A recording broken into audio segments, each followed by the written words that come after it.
Hello everyone, I am back with part 3 of excretory system. So those who have not watched the previous parts, please go back, watch part 1 and part 2. Rest all of you, please join me for part 3 of excretory system. Today we are starting with urine. So what is composition of urine? Urine has organic as well as inorganic substances present in it. What is the color for urine? Yellow. The yellow color of urine is because of a pigment. The name of the pigment is urochrome. This is a very important question for your board exam. Name the pigment which gives yellow color to the urine. The name of the pigment is urochrome. Most of the students end up writing bile pigments. Please do not get confused. The yellow color of urine is because of urochrome. Now the composition of urine. Urine has both organic as well as inorganic substances present in it. So what are the organic substances present in urine? Urea, uric acid, and the last one is creatinine. See, I've seen most of the students getting confused between creatine and creatinine. Creatine is basically energy stored in your muscles. So when metabolism of creatine happens, creatinine is produced. So creatine is not waste product.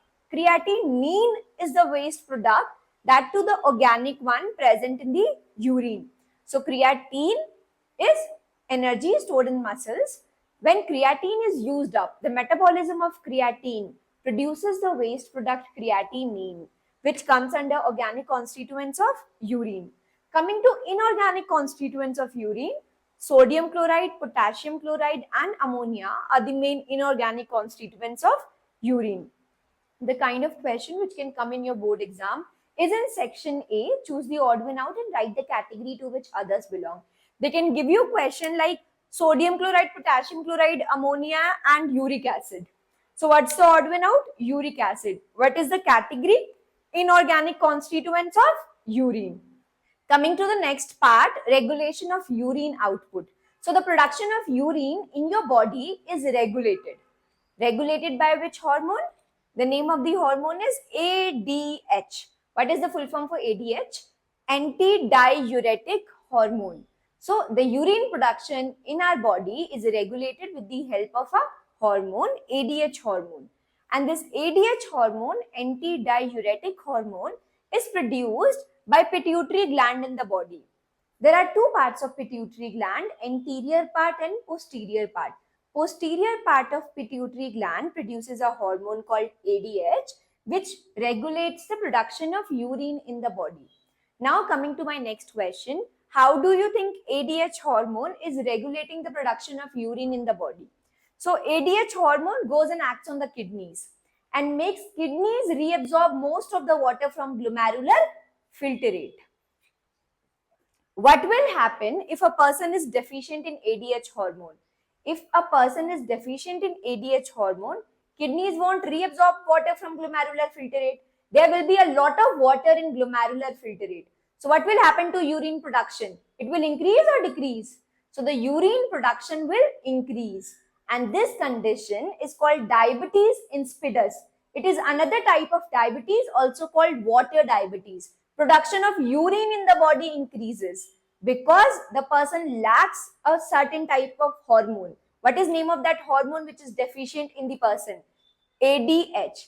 So if there is deficiency of ADH hormone, kidney won't reabsorb water from the glomerular filtrate. Because there is lot of water in glomerular filtrate, urine production in the body will increase, and this condition is called diabetes insipidus, also called water diabetes, caused because of deficiency of ADH hormone. The full form for ADH is antidiuretic hormone. This entire part is very, very important for your board exam. They can ask you, name the hormone which regulates urine production in the body. And never write short form in your board exams. Expand ADH in the bracket, antidiuretic hormone. And the deficiency of this hormone causes which type of condition? It is also important. Water diabetes, and what is name?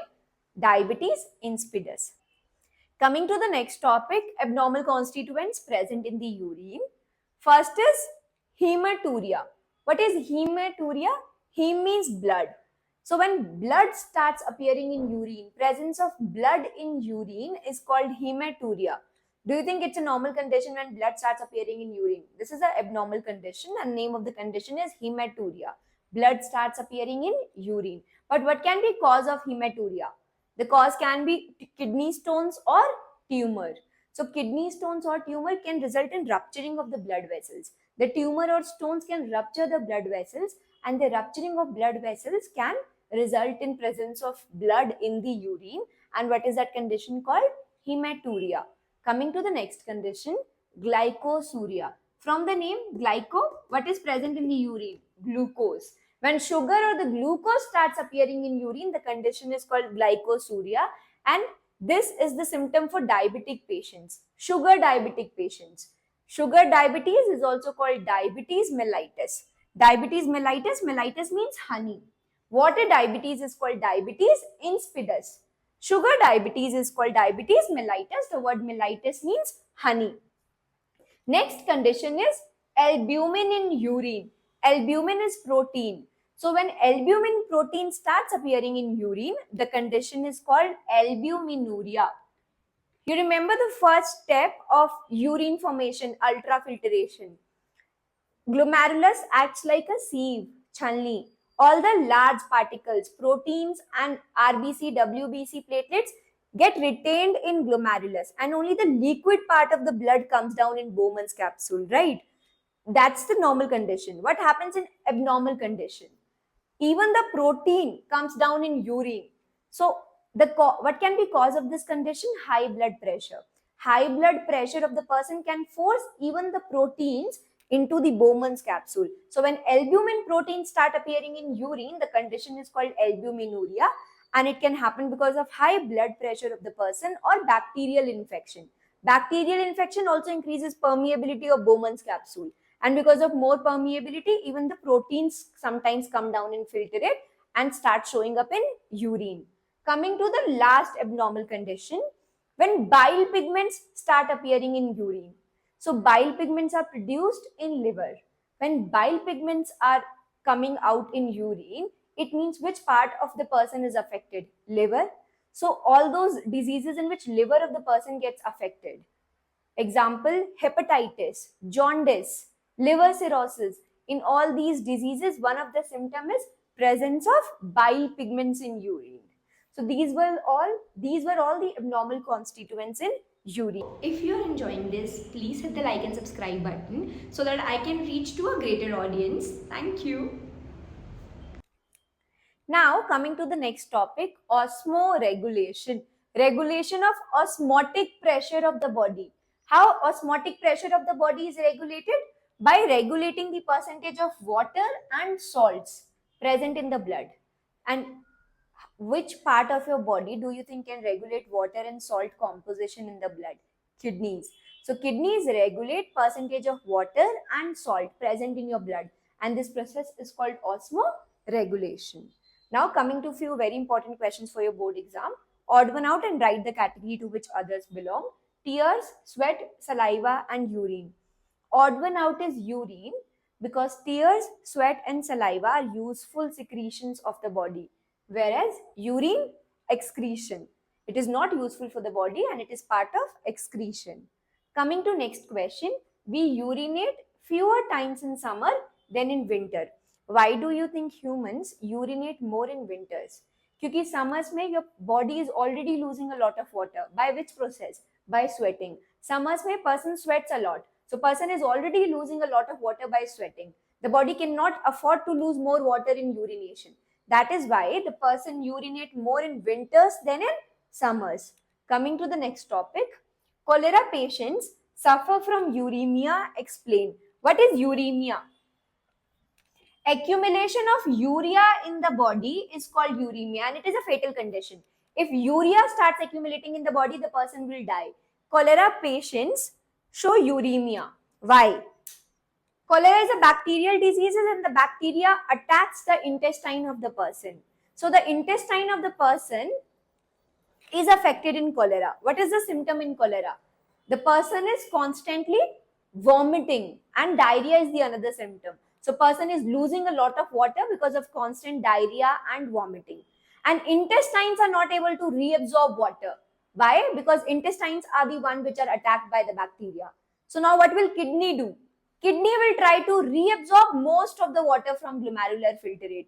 And along with water, kidney also reabsorbs a lot of urea, resulting in which condition in the body? Uremia. And this is a fatal condition for the person.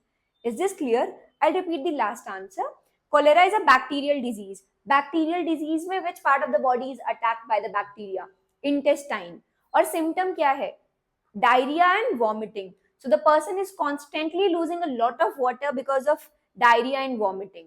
अब intestine are not able to reabsorb water because they are the one attacked by the bacteria. तो अब क्या करेगी? Now your kidney will step up. Your kidneys will try to reabsorb most of the water from the glomerular filtrate, and along with water, kidneys will also reabsorb urea, resulting in uremia in the body. Is this clear? Now coming to the last part of the chapter, artificial kidney. So what is artificial kidney? Dialysis machine. Dialysis machine is also called artificial kidney. So all of you know that in human body there is a pair of kidney present. If one kidney fails for some reason, the other kidney will step up and will purify the blood. But what will happen if both the kidney fails? Now there is a machine which is called artificial kidney, dialysis machine. It can purify the blood just like kidneys do. So it will remove all the urea, excess salts and the waste products from the blood, and the name of the machine is dialysis machine. Now how does it work? Radial artery is present in the wrist. So the impure blood will be taken out from the radial artery of the person and will be given to the dialysis machine. Dialysis machine will purify the blood, will remove urea, excess salts, all the waste products. Now the purified blood will be given back in the same hand of the person. But this time the purified blood will be returned to which blood vessel? To a vein. So the impure blood was taken out from an artery, radial artery. But after purification, the pure blood is given back to a vein in the same hand. So radial artery, impure blood is taken out. This impure blood is given to dialysis machine. Dialysis machine will purify the blood, remove urea and all the waste products. And after dialysis, the purified blood is given back to a vein in the same arm. Why do you think purified blood is given back in the vein? Why not in artery? Because in vein, blood flows at low pressure. It is easier to give back the blood in vein because in vein, blood is flowing at lower pressure compared to artery. So, this was the last part of the chapter. That's it for excretory system. We'll meet in the next chapter. Till then, bye. Hey, hello everyone. So I am putting a lot of efforts in creating these videos for you. If you like my content, please like and subscribe. It will help me in reaching more audience. Thank you.